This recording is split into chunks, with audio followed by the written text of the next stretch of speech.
Here's the update everyone's been asking for, so buckle up. After posting my story on Reddit, I sat on my bed, wiping my tears and telling myself I will not take this disrespect. I walked downstairs, shutting my nursery door on the way. I was greeted with everyone comforting my sister-in-law. I kindly asked everyone besides my sister-in-law and husband to respectfully get the fuck out of my house. After all the dirty looks and shaming, it was just my husband, sister-in-law, and myself. They sat themselves on the couch, not saying it, they sat with them. The silence felt like forever. None of us had anything to say. I knew I'd have to start the conversation. I looked at my husband and said, "Did you decide?" He looked at me just staring. I asked again in a firm tone this time.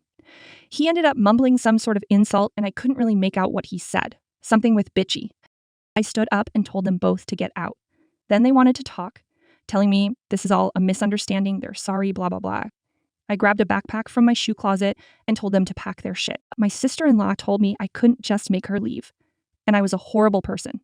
I laughed in her face and told her this is my house and I can do whatever I wanted. My husband stood next to me and told her it was only for a little while. I turned to him and said, "Oh, you two, get out." He got all mad and told me we were a married couple and that this isn't how marriage works. I told him, "No, it is not. Marriage is where two people support each other and not treat their wife like shit." They both ended up leaving after many insults towards me.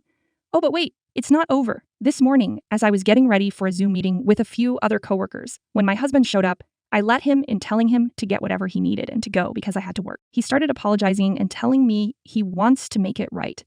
I told him I just need time away from him. Then he threw in my face, "Well, it's not my fault you lost our children. Maybe this would have never happened. My sister was right, you are selfish." I have never, ever made my husband feel like he cannot grieve with me over this.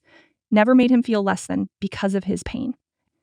I turned around and slapped him in the face. I never condone violence, and I'm very upset I would ever do that to another human. But I just couldn't deal with this. He took a step back and then threw all of my makeup on the floor, which I get, but then he started breaking all of my decor in my bathroom. I yelled at him to stop and that I was sorry, but he just kept going, even going as far as punching a hole in my bathroom wall. It was like I was seeing all of his bottled up emotions from our children's death come out, but he went too far when he tried to grab me, yelling in my face. I kicked him off and told him to get the fuck out.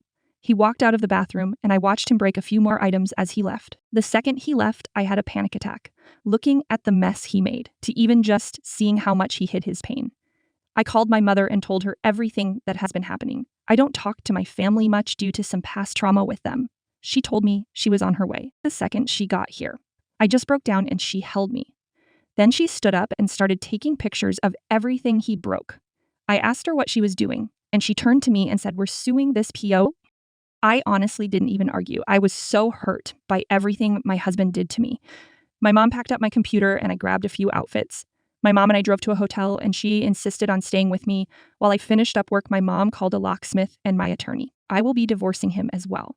So there it is. Here's the update everyone has been waiting for. I feel guilty for just giving up on my husband in 8 years of our marriage, but it's time for a divorce. I can't live like this and neither can my husband. I wish I could say we moved on, forgave each other, and I got to see my sister-in-law have her baby, but that's not reality. If anything else happens, I will let you all know. Thank you guys for the support and help with this situation.